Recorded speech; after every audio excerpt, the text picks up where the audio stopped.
Assalamualaikum warahmatullahi wabarakatuh. Salam sejahtera untuk kita sekalian. Apa kabar sobat pelatihan? Luar biasa, tetap semangat dan salam sukses. Perkenalkan, saya Kasmawati. Senang sekali bersama-sama dengan sobat pelatihan di ruang belajar bersama ini. Insya Allah akan memberi manfaat untuk kita semua. Sobat pelatihan, pada sesi ini kita akan bersama-sama membahas tentang bahan ajar teks. Ada 3 tujuan pembelajaran kita pada sesi ini. Yang pertama, menjelaskan konsep dan karakteristik bahan ajar teks.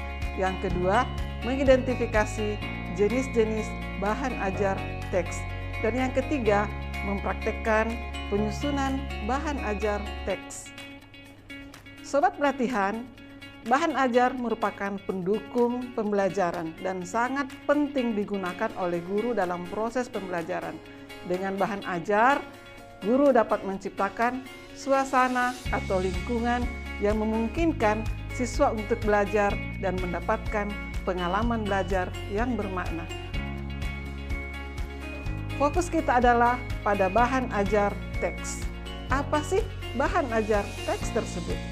Bahan ajar teks biasa juga disebut sebagai bahan ajar cetak, yaitu perangkat bahan yang memuat materi atau isi pelajaran dalam bentuk lembaran-lembaran kertas menggunakan teknologi cetak. Dan hal ini dibuat dalam rangka penyampaian informasi pembelajaran kepada peserta didik. Berikutnya adalah apa sih jenis-jenis bahan ajar teks? Sobat pelatihan, sekurang-kurangnya ada 9 bahan ajar teks yang biasa kita gunakan atau dapat kita gunakan dalam proses pembelajaran. Yang pertama adalah brosur, kemudian ada poster, kemudian ada buku, LKS, leaflet, wall chart, foto atau gambar, diktat, dan modul, dan terakhir adalah leaflet. Sobat pelatihan, pada umumnya atau hampir semua bahan ajar teks harus memenuhi komponen judul. Jadi semua bahan ajar harus punya judul. Yang kedua, semua bahan ajar harus mencantumkan KD dari mata pelajaran tersebut atau CP ataupun TP jika Bapak Ibu menggunakan kurikulum Merdeka. Yang ketiga, harus ada latihan. Nah, jika Bapak Ibu menggunakan modul atau LKPD, maka komponennya harus disertai dengan tugas-tugas atau petunjuk penggunaan modul atau petunjuk pengerjaan sebuah tugas. Dan yang terakhir, semua bahan ajar teks harus memiliki komponen penilaian. Sobat pelatihan, kita akan cermati satu persatu pengertian dari bahan ajar teks tersebut. Yang pertama adalah brosur, yaitu satu bahan informasi atau materi pembelajaran yang disusun secara sistematis dengan variasi warna dan gambar. Kita mengenal brosur juga sebagai media promosi yang murah dan efektif. Dalam proses pembelajaran, brosur juga dapat digunakan sebagai bahan ajar teks. Yang kedua adalah poster. Poster merupakan media pembelajaran yang terdiri dari warna, gambar, grafis, dan tulisan yang menjelaskan dan mengekspresikan suatu ide, suatu gagasan, suatu pesan yang berkaitan dengan ilmu pengetahuan. Gambar di samping ini menunjukkan salah satu bentuk poster. Sebagai contoh, poster tentang stop kekerasan pada anak yang bisa kita tempel di madrasah atau di sekolah kita. Ada juga poster tentang stop bullying dan seterusnya. Yang ketiga adalah buku. Buku adalah bahan ajar yang paling sering sobat pelatihan gunakan dalam pembelajaran. Buku itu ada buku teks, ada buku wajib pelajaran. Buku yang digunakan siswa dalam mendukung kegiatan pembelajaran berisi uraian mengenai materi yang disusun secara sistematis dengan tujuan tertentu. Kalau Bapak Ibu sobat pelatihan biasa menggunakan atau menyusun buku saku, itu adalah salah satu bahan ajar teks dalam bentuk buku. Berikutnya adalah LKS atau Lembar Kerja Siswa. Di kurikulum Merdeka, kita lebih mengenalnya sebagai LKPD atau Lembar Kegiatan Peserta Didik. Salah satu bahan ajar yang sangat disarankan dalam pelaksanaan kurikulum Merdeka. Apa itu LKPD? LKPD adalah panduan kerja siswa untuk mempermudah pelaksanaan kegiatan pembelajaran. LKPD berisi materi, ringkasan atau petunjuk pelaksanaan tugas yang harus dikerjakan oleh peserta didik yang mengacu kepada kompetensi dasar yang harus dicapai oleh peserta didik. Contoh LKPD terdapat pada gambar di sebelahnya. LKPD termasuk bahan ajar yang sangat mudah digunakan dan sangat efektif dalam penggunaannya. Berikutnya adalah handout.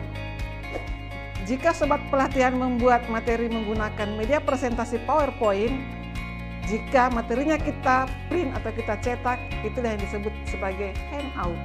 Merupakan bahan ajar cetak yang berisi tentang poin-poin materi yang akan dipresentasikan atau diajarkan oleh guru. Berikutnya adalah wall chart. Merupakan suatu bahan ajar sekaligus media pembelajaran yang dapat berupa gambar, denah, bagan atau skema yang sobat pelatihan dapat gantung di dinding-dinding kelas. Hal ini pun sudah biasa sebenarnya sobat pelatihan gunakan, tapi hari ini kita tahu bahwa itu bernama wall chart.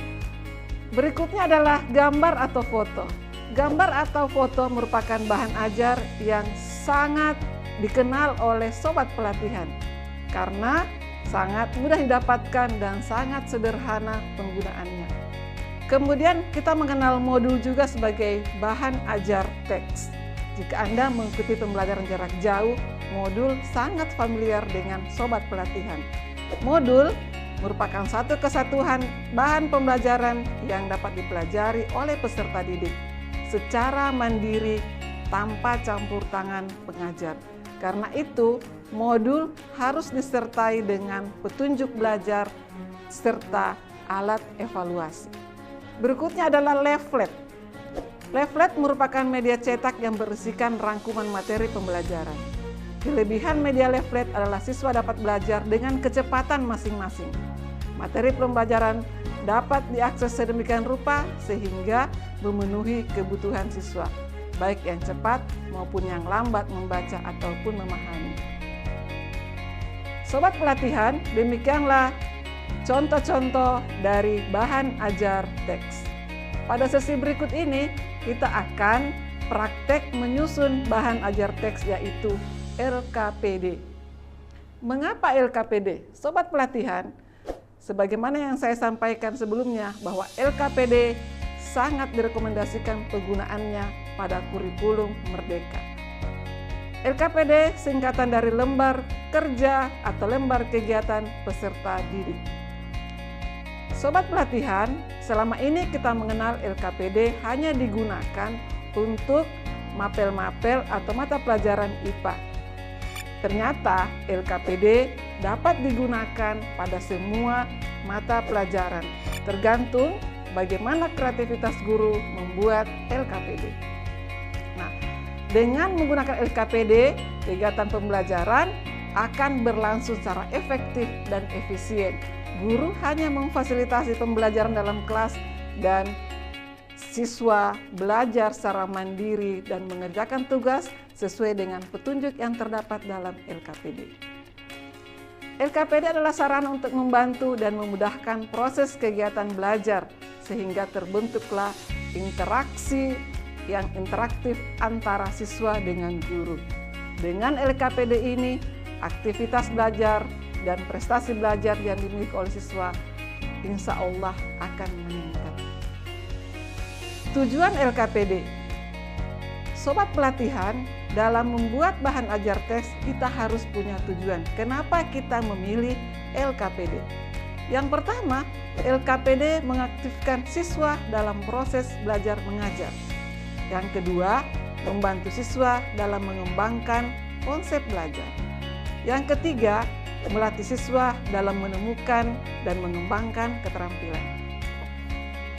Yang terakhir, membantu siswa dalam memperoleh catatan materi yang dipelajari melalui proses kegiatan pembelajaran. LKPD juga sangat mudah pembuatannya dan sangat mudah penggunaannya.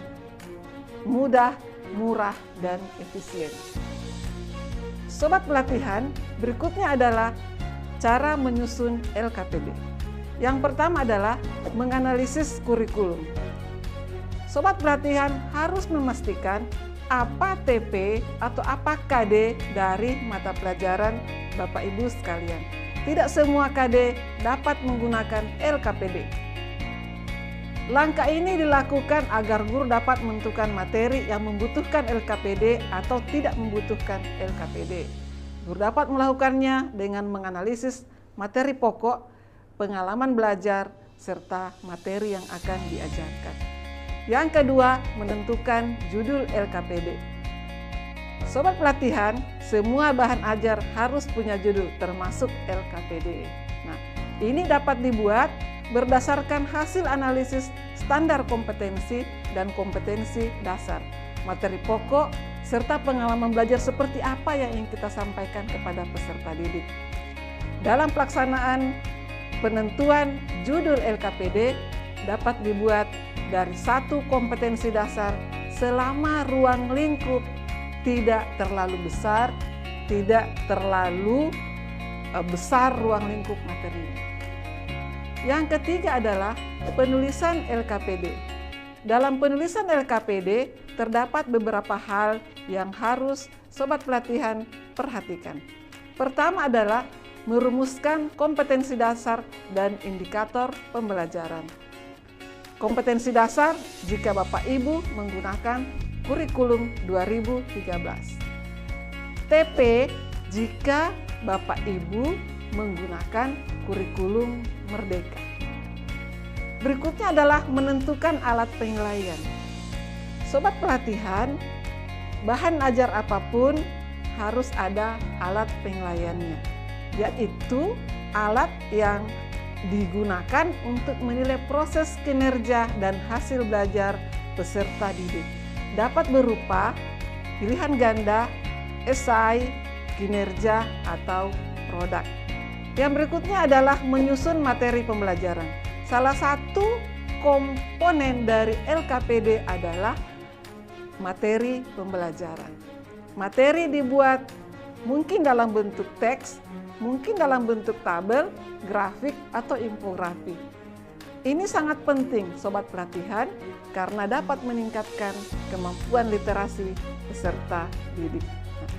Materi yang dibuat dalam LKPD harus disesuaikan dengan kompetensi dasar yang akan dicapai dalam proses pembelajaran. Materi dapat diambil dari berbagai sumber belajar seperti buku, internet, atau jurnal, ataupun dari video-video pembelajaran. Jika ada tugas-tugas yang diberikan dalam LKPD, maka tugas-tugas harus ditulis secara jelas. Jika ada diskusi dalam proses pembelajaran menggunakan LKPD, maka judul diskusinya apa dan dengan siapa peserta didik akan berdiskusi. Berikutnya adalah menulis LKPD. Dalam menulis LKPD harus memperhatikan struktur LKPD. Tidak ada LKPD yang baku, sobat pelatihan, tetapi setidaknya LKPD memuat komponen judul LKPD, mata pelajaran, kemudian semester, tempat, alokasi waktu, petunjuk belajar, kemudian kompetensi dasar, indikator pembelajaran, jika dibutuhkan ada informasi pendukung, kemudian tugas-tugas dan langkah-langkah pengerjaan dan penilaian. Ada juga LKPD yang memenuhi komponen alat dan bahan jika LKPD itu digunakan untuk satu praktek atau eksperimen. Tapi jika materi Bapak Ibu tidak berupa eksperimen atau kegiatan, maka komponen ini bisa kita abaikan. Ini adalah salah satu contoh LKPD yang sangat sederhana, hanya memuat identitas mata pelajaran, terdiri atas tujuan pembelajaran, kemudian materi yang dikemas dalam bentuk yang sangat sederhana berupa wacana atau bacaan sepanjang 2 paragraf, kemudian ada petunjuk pengerjaan tugas. Sobat pelatihan, bahan ajar apapun termasuk LKPD bukan menjadi pengganti Bapak Ibu dalam kelas. Dia tidak bisa menggantikan tanggung jawab kita di dalam kegiatan pembelajaran, namun sebagai sarana untuk mempercepat proses pembelajaran dan mengefisienkan pencapaian tujuan pembelajaran. Bahan ajar sebaiknya dikemas dalam bentuk yang menarik agar dapat meningkatkan minat peserta didik terhadap pembelajaran. Guru harus memiliki kesiapan, termasuk kesiapan alat evaluasi, pembelajaran, serta pengolahan kelas.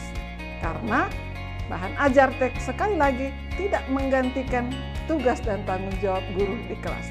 Ketahui bagaimana guru mengelola dan mengorganisir kelas dengan sebaik-baiknya dengan penggunaan bahan ajar teks. Sobat pelatihan, selamat menyusun LKPD. Terima kasih atas kebersamaan kita. Sampai jumpa dan terima kasih. Saya akhiri dengan ucapan Alhamdulillahirrabbilalamin. Wassalamualaikum warahmatullahi wabarakatuh.